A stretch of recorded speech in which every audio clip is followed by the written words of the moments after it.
36-year-old Blair Emerson is a human resources administrator who's recently landed a job at Wonder Media, a global company employing more than 1,000 workers.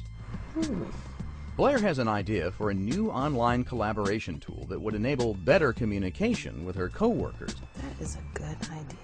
So, how should Blair sell her idea to the company executives, and what pitfalls should she avoid? Way too much jargon. Carmine Gallo, a communications coach, shares his insights with BNet while he guides Blair through the selling process.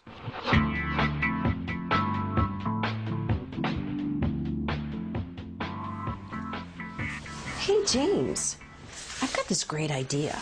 Do you have any time to fit me into your schedule? Hey, James, you got a minute? Hey, James, I really want you to hear this idea that I've been thinking about. Hi, James. Mr. Finance, I have this great idea I think you might want to hear.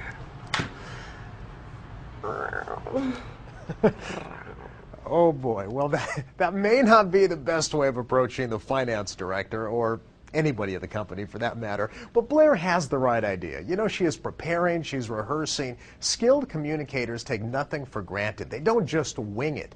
They know how they're going to grab the attention of their listener, and they know the key messages that they're going to get across. But you have to understand something. When you're pitching an idea, you are pitching yourself. You are the brand. So how you talk, walk, look, it all reflects upon that brand. How are you coming across? It's all very important. Now let's watch as Blair prepares the introduction to her pitch again, and she prepares ways to really grab the attention of her listener. Hi, James. I've been at Wonder Media for 6 months now, and I've got a great idea that will help improve communications. I think it'll help Wonder Media meet its business needs. Can we arrange a time to talk? I have this idea that's really impactful.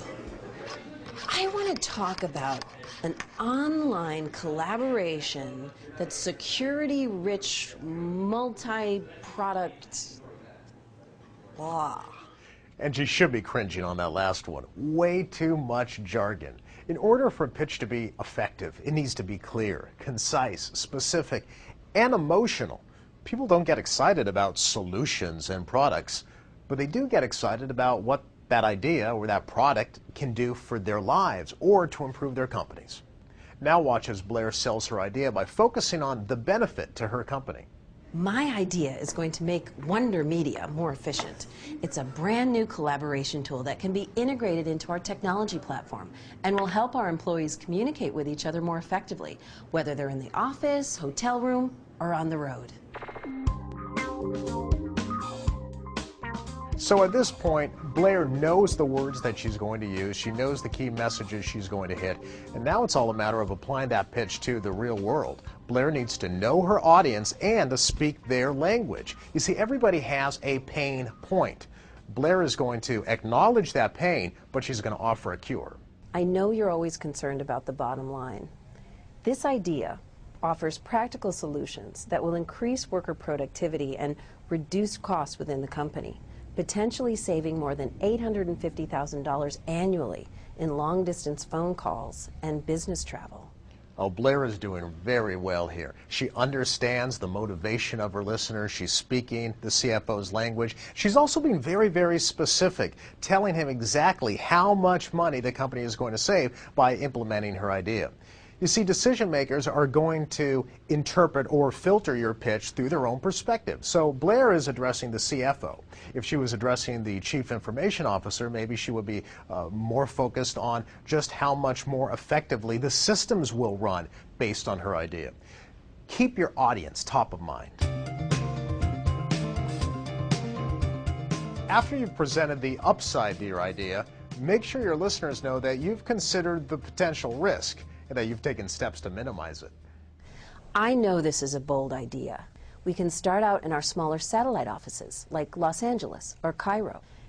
We can also roll out this plan incrementally, since there will no doubt be glitches along the way. Please just give it some thought, and I'll check back with you in a couple of days. Okay, Blair is doing really well here. She has the right idea. Even the boldest decision maker wants to cover his back. So acknowledge potential problems, but offer an alternative. And be ready for objections like this. Well, your idea hasn't worked in the past. Be ready to tell your listener why your idea is new, why it's different, or how the environment has changed. And now is the time to implement your idea. Hi, James. This is Blair Emerson. It was great to speak to you last week. Thanks so much for reviewing my idea. Do you think the business plan meets company objectives? Great. Well, I'll be ready to bring this to the Budget Committee for review the next time they meet. Okay, Blair is doing a terrific job of keeping the momentum going. She's following up. She's asking the right questions to keep her listener engaged and involved in the conversation. And she's setting a plan, a course of action. This pitch is a winner. Blair has rehearsed. She knows her story. She knows her audience. She speaks their language. The pitch itself is clear, concise, and concrete. But ultimately, the pitch has a good chance of working because Blair tells a compelling story around a sound business idea.